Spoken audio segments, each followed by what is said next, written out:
So ladies and gentlemen, once again, welcome to this very exciting segment. Yes, we're talking about the National Affordable and Living Property Guide for the second half of 2021.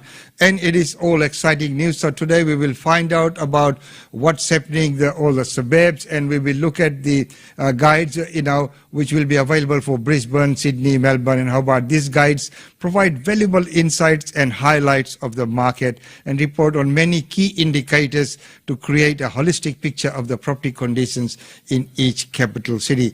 Well, right now, to present us with that report, we are very excited to have in the studio with us Asti and from the Chief Economist of PRD Research Department. Welcome to the show, Asti. Hello, Umesh. How are you today?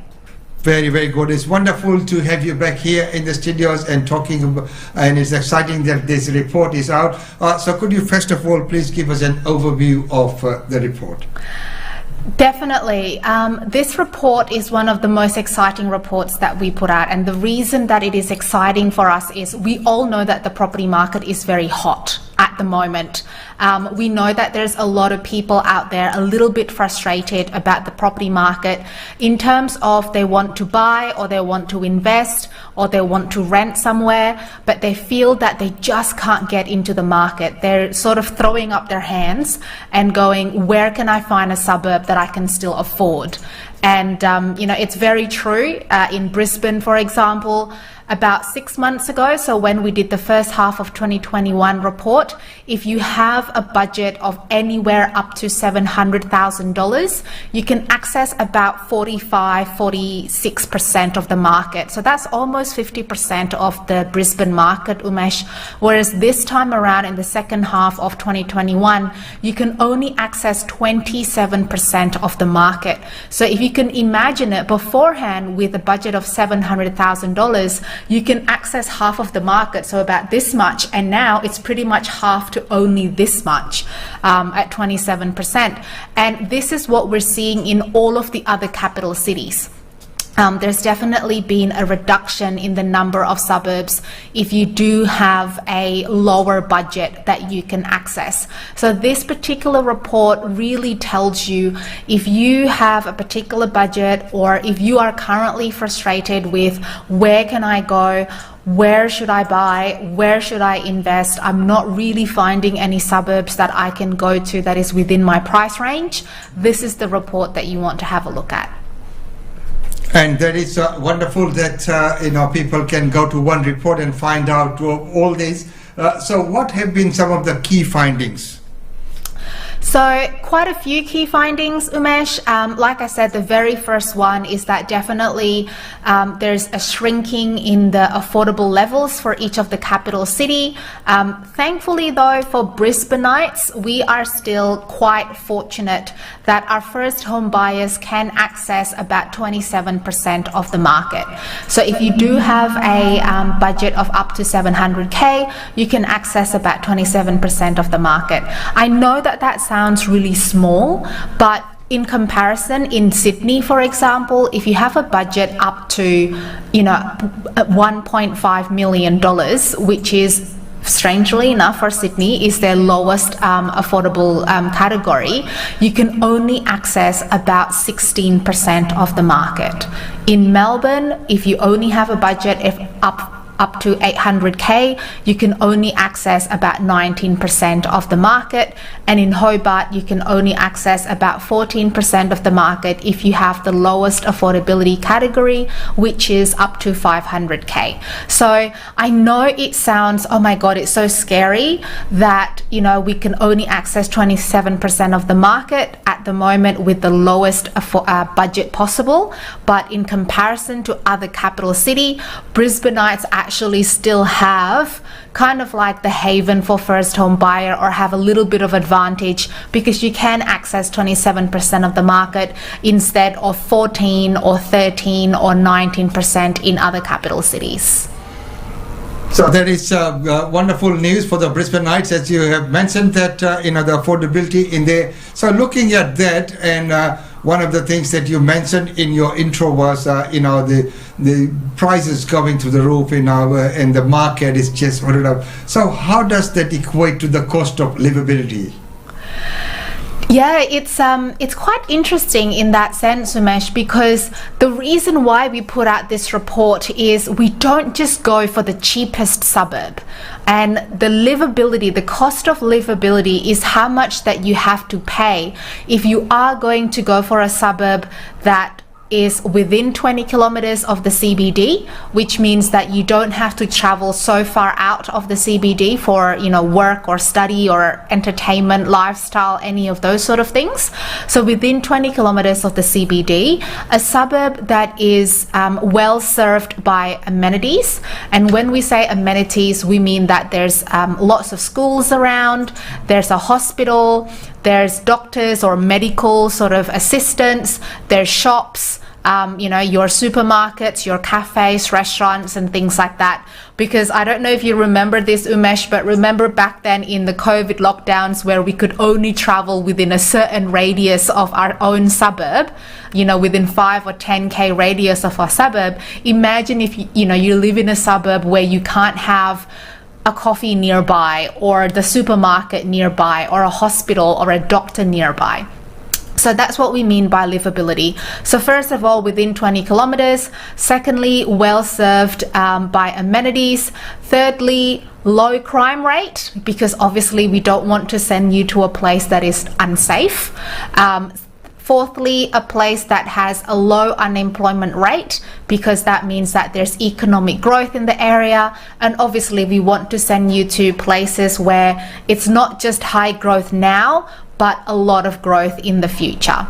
So that's what we mean by livability. And we've also ensured that these places have good access to green space. So that means you can go to your park, you can have a workout, there's somewhere nearby that you can feast your eyes on something that is green. So that's what we mean by livability.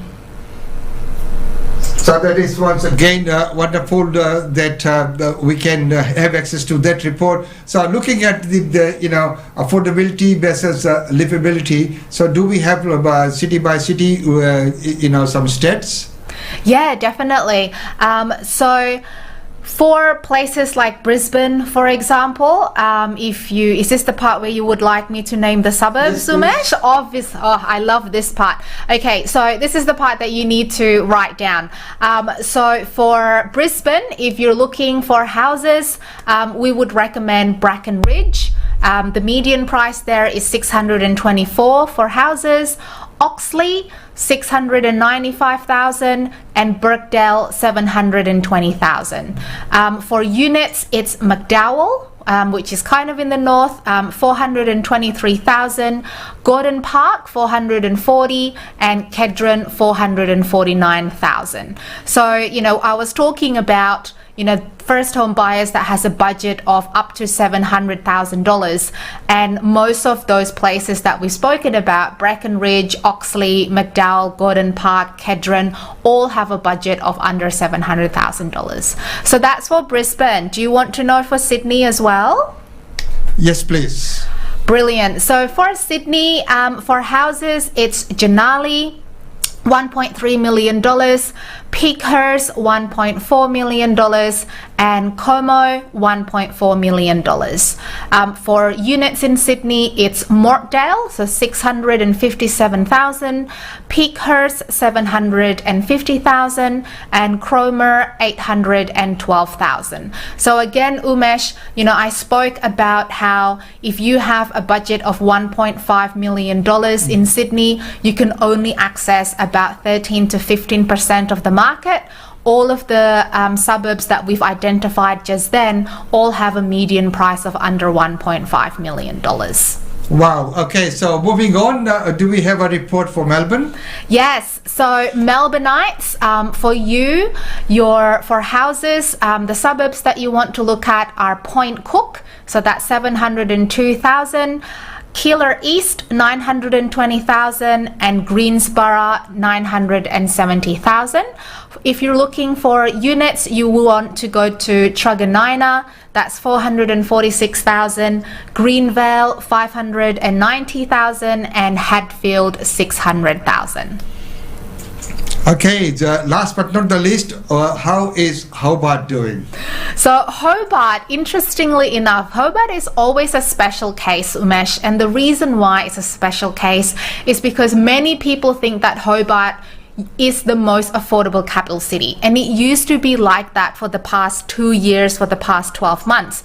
But since COVID hit, Hobart has turned around. There's now a lot of properties in Hobart that are selling for about $1 million. But some of the most affordable and livable suburb for Hobart, you have Berrydale, so 480,000, Oak Downs, 595,000 for median house price, and Howrah, 705,000. If you're looking for units, you want to go to Glenorchy, that's 410,000, Moona, 480,000, and Oak Downs, 550,000.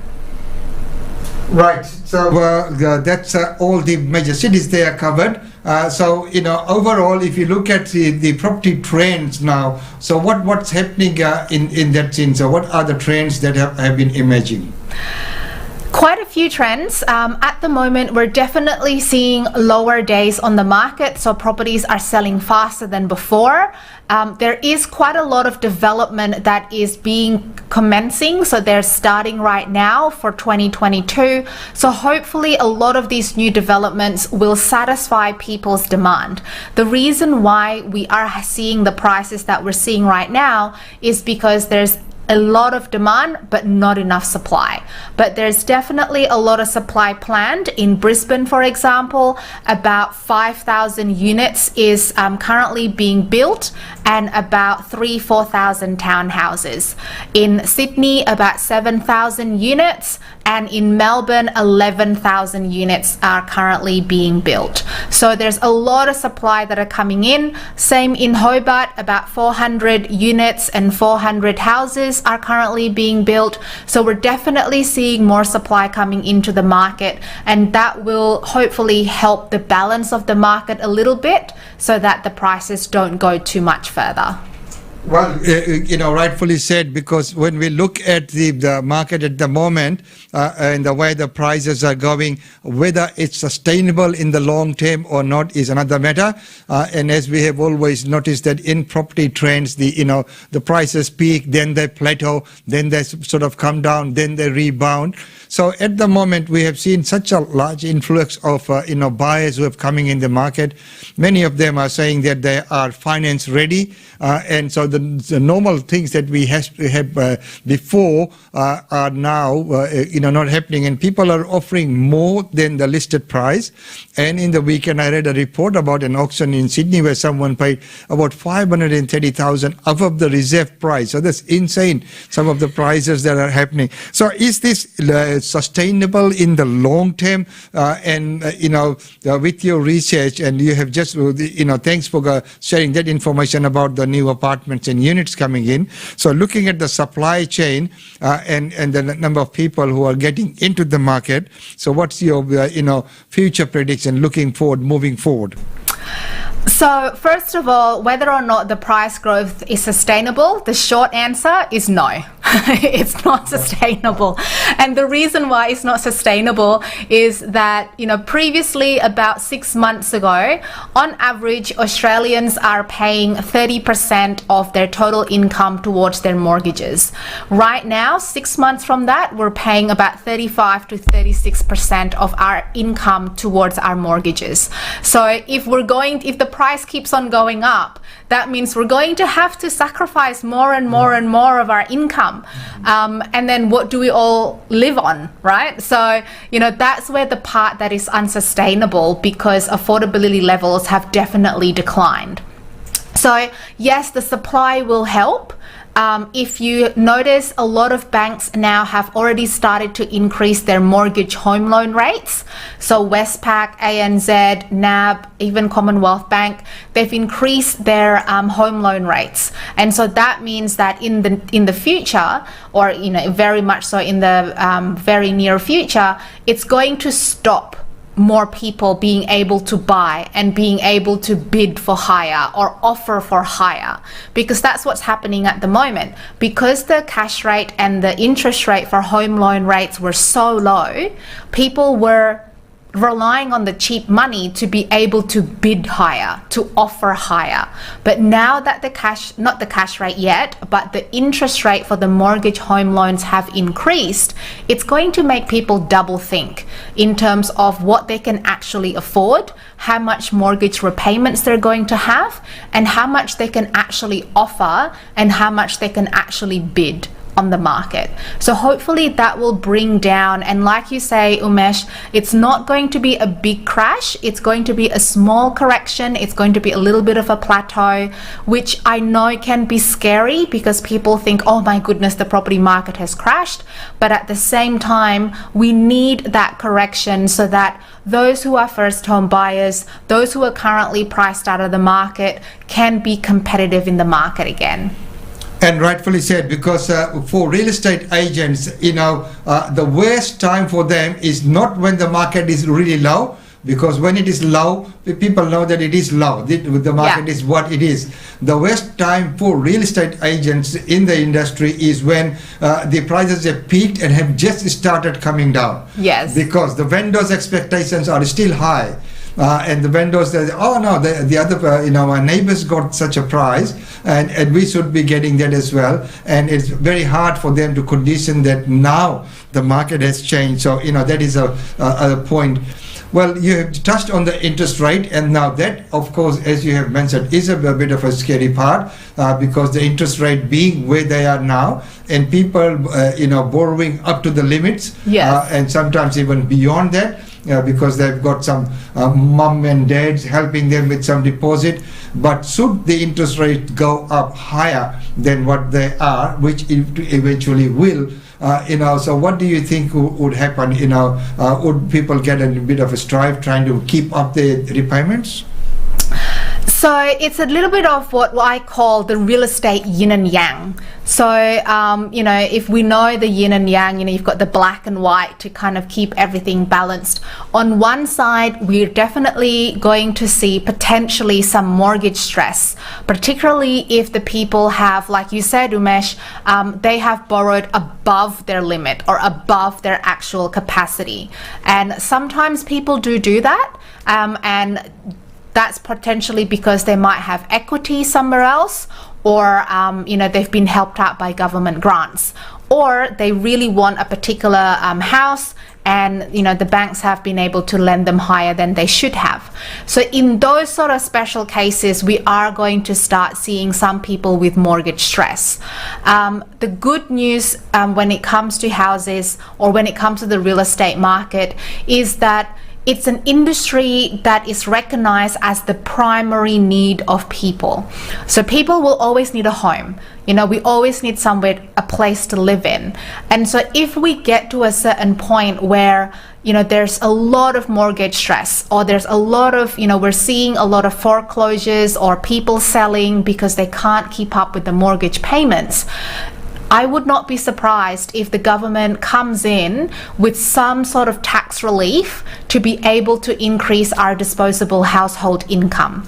It's already talked about by the federal government that perhaps in 2022 there's going to be some more tax cuts to allow for us to have a higher level of disposable income in our households. And so if that happens, then it's kind of like, yes, you might be a little bit stressed, but then help is kind of in the way, or on the way, so to speak. So that can potentially balance things out. We do have foreign investors starting to come back into the market. As we know, fingers crossed, international borders are going to be open again. So the foreign investors will come in, foreign students will be welcomed back into Australia. And that means that we have another new demographic that will be entering the property market. So we've got quite a few factors sort of like working, kind of like balancing each other, which is why I'm not saying that, or I'm not seeing that there's going to be a big crash, so to speak. We might see a bit of a correction, we might see a bit of a plateau, but definitely not a crash. Okay, and that is, I think, a very good observation there. at the moment, with the disposable income that people have, because they have not been spending money, meaning, there had been the government subsidy for many small businesses and others in terms of that job keeper, which came in. So that assisted. And of course, our migrant community and the first home buyers have been, took advantage of the first home buyers scheme. So that helped. And the other one was that people were not traveling overseas, so they were not spending money. So they were saving money to have enough for a deposit. And as you have mentioned, that it will not be a big crash, but it will sort of plateau out and then sort of dip out, to the level out, as they call it in there. So moving on. So in conclusion, what would you say is the outlook? So the amazing thing about Australian property market is that I can always have this sort of like crystal ball about what's going to happen for the whole of Australia, but in reality we actually have very different markets between Brisbane, Sydney, Melbourne, Hobart, between the capital city and the regional areas, even between suburb to suburb. There's sometimes a different market because one suburb might be close to the water and another suburb might be more close to inland. So there's definitely a lot of different markets, local markets within the Australian property market. But if there is an outlook for the next 6 months, for example, I believe that there's still going to be some growth in the property market. We haven't quite lost the steam yet. There are still people who are really wanting to get into the market. A lot of them are, sort of going, okay, especially in Brisbane, for example, we know that Olympics 2032 are coming, so they want to get into the market before anything else happens, before Olympics.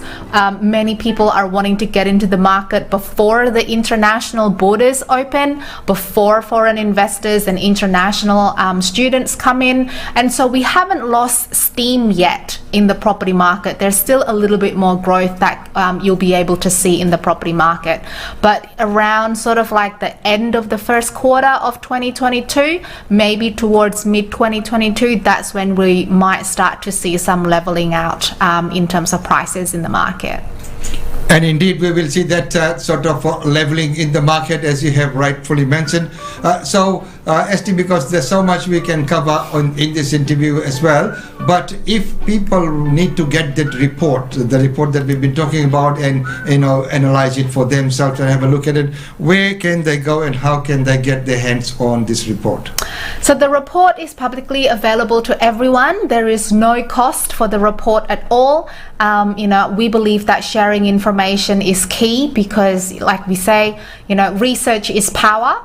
And the more that you know about the market, the more that you'll be able to make the right decisions for yourself and your family. So the reports are available on www.prd.com.au. So that's just prd.com.au. They're freely available. Please feel free to go to the website and download them for your own benefit. And Asti, once again, thank you very much for being on the show and explaining to us about this report, which is the second half of 2021. An amazing report. And ladies and gentlemen, as you have heard, go to prd.com.au and you can get that report for free. Once again, thank you so much, Asti, for being on the show. Thank you so much, Umesh. Ladies and gentlemen, the Affordable and Livable Property Report put out by PRD and Dr. Asti Madisimo, the Chief Economist of PRD, with that report. Until next time, it's goodbye from us.